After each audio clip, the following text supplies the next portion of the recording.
All right, well, it was the summer before my freshman year, if you can jog back to what that was like for you. And I decided I wanted to try a new sport, which is always an odd time to do that, but I decided I wanted to try to run cross country. Any runners? Anybody? A few of you? Okay. Not very many. You want to know why? Because running is just not fun, all right? It can't be fun, I guess, all right? But here's the deal. Look at me. I didn't want to really run cross country. I wanted to join cross country because there was a girl on the team that I wanted to maybe be around, all right? But what I found out was cross country, when you practice, and when I say practice, do you know what that means? You just run, like that's it, okay? But the practice, it was at 6 a.m., all right? It was still dark outside, all right? And it's like you had to come to the school. And so I'm there and I show up to the very first call out, like, hey, you're interested, come, we're gonna run, all this kind of stuff. And I'm there and that girl's there and everything like that.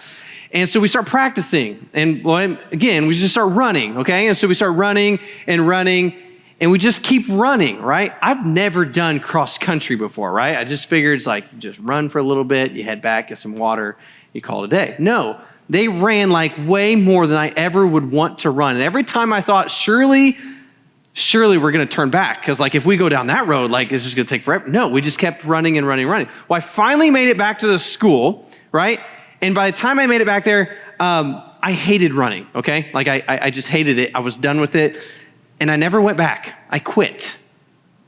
I went to a cross-country practice for one day and I quit. I said, that was it. I said, this isn't worth it. That girl's not worth it. Running is definitely not worth it. And I just quit. And here's why I tell you that story. I wonder in your life, if you can answer this question, how easy is it for you to quit? How easy do you quit things? If it gets hard, if it's difficult, do you find yourself persevering and fighting through? Or do you say, man, okay, this is what I thought, I just quit, right? I don't know how you would rank yourself. Obviously, there's probably different ways to think about that, because depending on what it is, maybe it is real easy to quit, but maybe it's something else and you're like, no, I'm committed to this. Even if I don't like it or if I don't enjoy it, I'm not quitting or I can't quit or I feel like I can't. This is what I want to talk to you about tonight. I want you to think about what this would look like. How could it be true for your life that it would be hard for you to quit when it talks about continuing to share your faith even when you fail? Because for some of us, it's easy. Well, I tried, and that was it. But maybe the attitude that we need to have is that we can't give up. We can't quit. Last week, Christy came and she shared a great message as we continue to look in the book of Acts about what it means to share your faith. And she talked about sharing your faith to unexpected people, right? I hope you walked away thinking about, man, everybody in my life, everyone is available to God's love and His grace, and we should be extending that to all people in our life. But where we didn't go, because we kind of stopped at some point, we did it on purpose, where we didn't go is what it looks like to be persistent in sharing your faith, right? Even when it's hard, even when it's difficult, even when you feel like you failed or you don't know where to go next, what it means to be persistent in sharing your faith. I think for my life, I know that I can find myself being unsuccessful in sharing my faith, or afraid or scared. We're going to cover all these type of things tonight. But I want you to move your mind in this direction, persistence. And one of my neighbors is a guy that I've been trying to share my faith with. And in fact, I have. And I've invited him to church. And in fact, about a year ago, he came to church with me, but then didn't come back, right? He came one time and that was it. But we're still neighbors. We still talk. We still have a relationship. And it's a work of persistence in my life to continue on, to keep working on that relationship, to keep inviting, to keep talking, because I could have the attitude, well, I invited him, he came, he didn't like it, and that's kind of it. I did my part. But maybe there's more to the story. Maybe there can be more to the story if we work. I'm not there yet, but I feel like there's a continuing open door. Here's what I want you to do. I want you to turn to Acts chapter 18. If you have your phones on a Bible app, take it out, because there's some stuff in there I want you to see. I just want you to follow along. It'll be on the screen as well. We're going to be in Acts chapter 18 as we conclude this series, and we're going to look at something that Paul experiences in the terms of sharing your faith, not doing a successful job at it, and then what God does in the midst of that to make Paul realize the persistence that he needs to have, okay? So Paul is like the greatest evangelist that we know. He had some troubles though, and in fact, at this time he was in Corinth, which is a huge city, and he had been sharing his faith primarily with the Jews. They're the religious leaders and the Jewish people, and it was going fine, but then there was also some conflict, and there was some opposition. In fact, it tells us that they even got abusive with Paul for him preaching about Jesus. And so this is where I want to pick up in the story as Luke writes us what happened in Acts chapter 18, starting in verse 5. It says this: when Silas and Timothy came from Macedonia, Paul devoted himself exclusively to preaching, testifying to the Jews that Jesus was the Messiah. But when they opposed Paul and became abusive, he shook out his clothes in protest and said to them, "Your blood be on your own heads. I am innocent from it. From now on, I will go to the Gentiles." Then Paul left the synagogue and went next door to the house of Titus Eustace, a worshiper of God. Crispus, who was the synagogue leader, and his entire household believed in the Lord. And many of the Corinthians who heard Paul believed and were baptized. One night, the Lord spoke to Paul in a vision. "Do not be afraid. Keep on speaking. Do not be silent, for I am with you. No one is going to attack you and harm you because I have many people in the city." And so Paul stayed in Corinth for a year and a half, teaching them the word of God. Now, here's what I want you to see. Did you see what happened in the middle of this story? Right? It says that, Paul was done, right? It said that he shook out his clothes. Now, that's not something that we do. I don't know if maybe you've got dirty clothes and you shake them out. But what Paul was doing when he says he shook out his clothes, I don't know exactly what it looked like. But what we learn is like this was an ancient way of kind of saying, I'm done, right? I am finished. It was actually an extreme contempt for another or a refusal to continue on in the relationship. Paul was kind of saying, man, you guys don't want to hear this message? Okay, your blood be on your own heads. I'm innocent of it. I've tried, and now I'm done with you. And so he leaves the synagogue and he goes next door and he evangelizes some people there, right? But he was probably ready to leave Corinth. I mean, Paul had been treated poorly in some pretty bad situations before this. This wasn't new to him, but in this moment, he kind of says, I'm done. I tried. I tried to tell you who Jesus was. You didn't want to hear it. Things went bad. That's on you. That was his attitude. And so he goes next door and he has this whole evangelism moment and it helps people come to know Jesus. And then did you see what the Lord said to him? I want to show it to you on the screen again. This is what God says. "Do not be afraid. Keep on speaking. Do not be silent, for I am with you. No one is going to attack and harm you because I have many people in this city."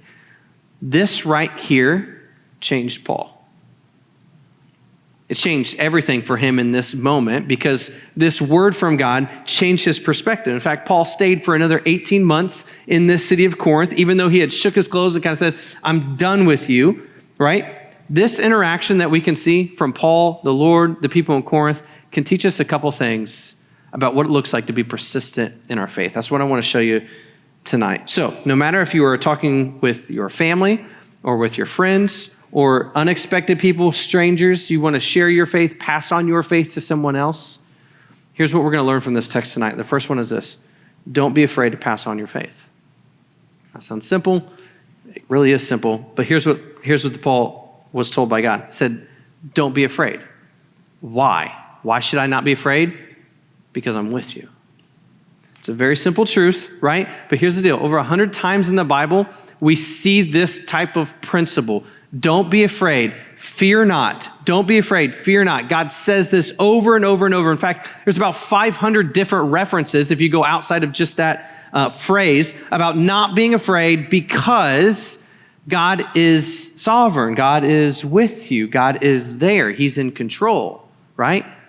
Hundreds of times Scripture tells us this type of truth. Don't be afraid. Don't be scared. Why does God communicate this truth over and over again? And why does he tell Paul this? I think that you know the answer, but it's this. We all know that fear will hold you back from things, right? When you have fear, it will stop you, right? We know that this is true. If you've seen Fear Factor, you know what that looks like, right? Let me give you some examples. My sister is scared of flying. Anybody there? No? Good. All right. Because here's the deal. She's scared to get on a plane by herself and go travel somewhere. And it stopped her. In fact, I told you a couple weeks ago, my grandpa passed away and I had to fly down to Miami with my family for the funeral. She didn't come because she was scared to fly. Think about that. Her fear stopped her from a very important family moment. Now, that's a pretty serious thing that's really affecting her life, okay? I'm scared of needles. Anybody else? Okay, I'm not alone, right? So like when I get my blood drawn, I don't know if you're like this, when I get my blood drawn, I always look like this, right? So I'm like, I don't want to see the needle going into me. So like, because I've had moments where like something's wrong with my brain and like I've passed out before just from like getting scared and stuff like that. So that kind of stops me from things. You're afraid of things. Don't laugh at me, okay? You're afraid of things. I asked you on Instagram this week, I asked you, what are you afraid of, right? Do you have a phobia? And so some of the things that you guys put on the Instagram poll, you said snakes and spiders and somebody said worms, okay? You're scared of worms? Somebody else said heights, all right? That's a common thing. But then there was like some more serious answers too. Somebody said failure, scared to fail. Somebody said they're scared of abandonment. When you're afraid to talk about your faith, when you have a fear of sharing your faith or to speak up, you will miss out on what God has for you. You will miss out on opportunities that maybe God has orchestrated right in front of you. And you're too afraid to say something or to speak up, right? So let's recognize the fears that you may have. You might think it's going to be distasteful to the person that you're talking to about your faith. You may feel that it'll change your relationship with them, right? If I have this conversation, if I really share my faith, it could change the relationship. You may fear rejection. Like they're going to be like, no, don't want that. Or you may fear that you just don't have enough answers or enough knowledge about the Bible or even your relationship with God to speak up and to say something. Those are all things that hold you back, right? They hold you back from the opportunity to talk about the most important news in the world, is that people need a relationship with Jesus. So we can't be afraid. The worst thing that can happen to you likely isn't going to happen to you here in America, okay? In fact, research shows us that most people are actually open to hearing about people's faith, okay? Maybe not pushing it on them, but they're open and they're not hostile towards people talking about their faith and their relationship with God. So recognize any fears that you have, right? And let's take a step to go beyond that. Because what the Lord told Paul was, don't be afraid. Don't be afraid. I need you to keep talking. So that's my second point, all right? So don't be afraid to speak up, and we have to continue speaking about our faith in all opportunities. So even when you are not successful, Paul's vision said this. He said, I want you to keep on speaking. Do not be silent. And that's important to recognize because, remember, Paul had failed. He had spent time in the synagogue talking to the Jews, and they rejected his message. They did not want to hear it. They opposed it, and they became abusive. And the response is, keep on speaking. Don't be silent.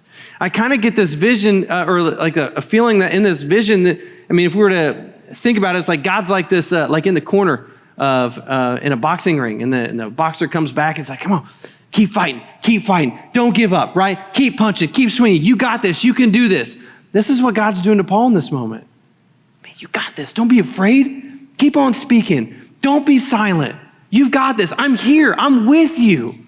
I've got a lot of people behind you. He's there encouraging them, saying, don't give up. And so what do you think this means for you? You think God would be trying to tell you with this type of mentality?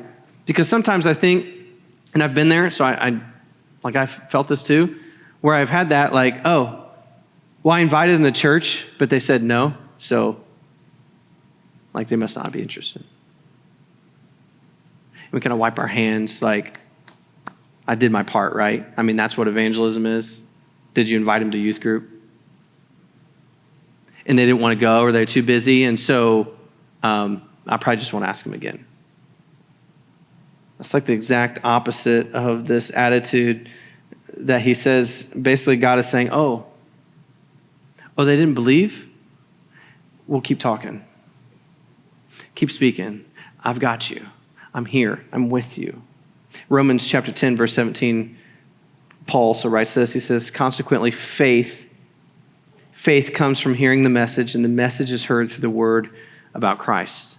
Primarily, people come to faith through hearing the gospel from someone talking to them. And so that is why we can't stop speaking about Jesus in our relationship. I wonder where in your life you have felt silenced, or you are silencing yourself out of fear, out of just like, maybe this isn't the right place. Or what about social media? Is that an opportunity for you to speak your faith? The cafeteria, your team, your club, show choir, whatever you're involved in, wherever you find yourself, where have you told yourself, well, they're probably not interested, or this isn't the right place for that, or I did try one time, I said something, but it didn't go very well, so I guess I'm done. Like, where have you silenced yourself? You have not done what God told Paul to do. Keep speaking. Don't be silent.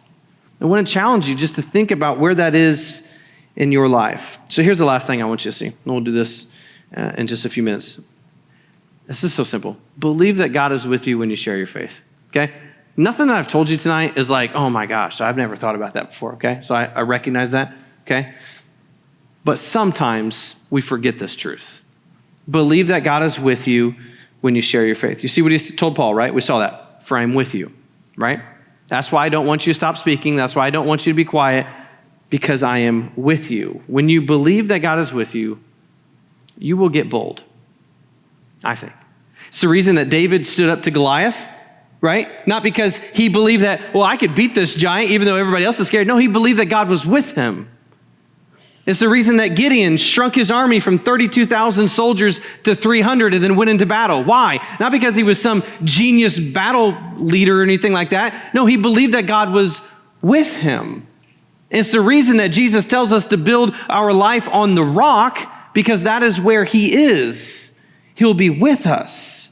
This is the idea that we have to recognize. When you know that God is with you, you will share your faith with boldness, and you'll step into things that only God can accomplish. I want you to believe that.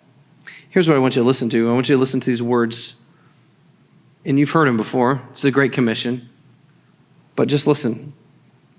Jesus said, all authority in heaven and on earth has been given to me. Therefore, go and make disciples of all nations, baptizing them in the name of the Father and of the Son and the Holy Spirit, and teaching them to obey everything I have commanded you. And surely you've got this.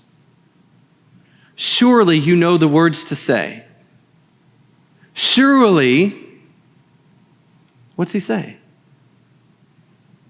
Surely, I am with you always to the very end of the age.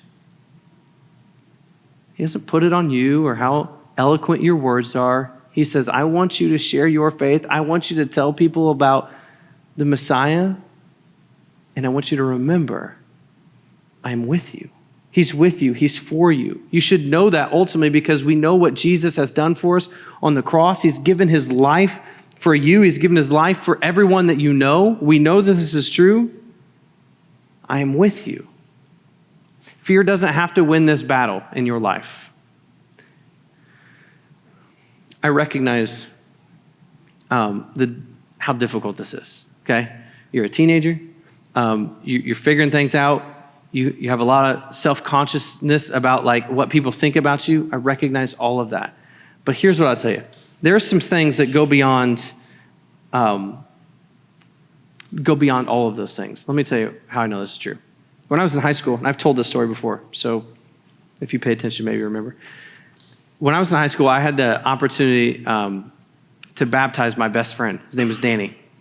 I was a freshman in high school, and I remember talking to my youth pastor about this, because before I got to that moment, I had to share my faith with him. Danny grew up from like a really tough family life, like just really difficult family life.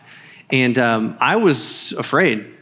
to share my faith and to talk about Jesus and all those type of things with Danny. And I remember talking to my youth pastor about this and telling him, like, I want to, I care about him. I love him, as weird as that is. like I care about him a lot, but I'm afraid to do this. Like what if he asks me something, or what if I don't, or all those things that maybe you feel, right? And I walked away from that conversation with my youth pastor remembering this, is that he told me this. He said, what was at stake was more important than what could go wrong. What was at stake is more important than what could go wrong, and so I did. I talked to him about my faith, and over the course of about 6 months, Danny came to faith, and I got to baptize him, and then you know what happened? A year later, he moved away. He moved to New Jersey with his family. And I haven't seen him since. I've connected with him on social media, stuff like that. I can imagine the type of regret I would have lived with if I had my best friend who I cared about deeply, and I knew he didn't know Jesus, and I missed that opportunity. Now, hear me out. I've had a lot of stories that have gone the other way, okay? I don't want to stand up here and act like I'm some perfect Christian. I've had a lot of opportunities that I've missed, where I've had opportunities to share my faith and I haven't. But this is one opportunity that I took and I followed through with, and it was amazing. It was an amazing outcome. And I tell you that because tonight I want you to make some type of commitment in your life to be persistent in sharing your faith. Don't give up. Don't tap out when it's hard or when it's uncomfortable. Remember that what's at stake is more important than what could go wrong, right? What's at stake is more important than what could go wrong. Here at Mount Pleasant, we have a thing that's called One Life, and we just ask everybody to recognize one person in their life, one person that needs to know Jesus, and that you can have spiritual influence. I don't know what that looks like, but we have a small little thing where we just ask you to develop that friendship, to discover their story, and then to decide what to do next, right? Like that's it. That's what evangelism, sharing your faith looks like. Develop a friendship with somebody, like I had with Danny, discover their story, well, they don't know Christ, and decide what to do next. I need to step up and say something. It's that simple. It's not hard. But you can't do it if you give up. You can't do it if you shake your clothes and say, I tried. They weren't receptive. I want you to walk out of here believing this truth and never stop leading people to Jesus. Don't stop. Don't quit. And here's what I want you to realize. What could this place look like if all of us started living like that? If we truly believed that there was nothing more important in this world than helping people to know Jesus? Because let's be real for a second. There's a lot of other things that take that place in your life right now. Sports, girlfriend, boyfriends, maybe even your grades, what school you're going to go to. The list goes on and on and on and on. I know it's true. What would this place look like if this group of people said, you know what? What's at stake is more important than what could go wrong, and there is nothing more important than helping my friends and the people around me know Jesus. Our priorities would change, our commitment would change. You'd see new faces in here of people learning to follow Jesus. We would begin to make heaven crowded. So I want you to think of a name. As Cody's going to sing a song with the team here in a second. I want you to think of a name of someone that you could be persistent about. Someone that maybe is in your life that you need to recognize and say, you know what, maybe I did try, or maybe I got close to trying, but I just need to recommit myself to that and say, no, I need to be persistent. I'm not going to give up here. I'm not going to give up. Jesus told us, after all, that the seed thrown on the good soil would produce a crop. Remember this? Seed that's scattered along the good soil will produce a crop. So don't let fear stop you from talking about Jesus. Just trust that God is with you. He is for you in this moment.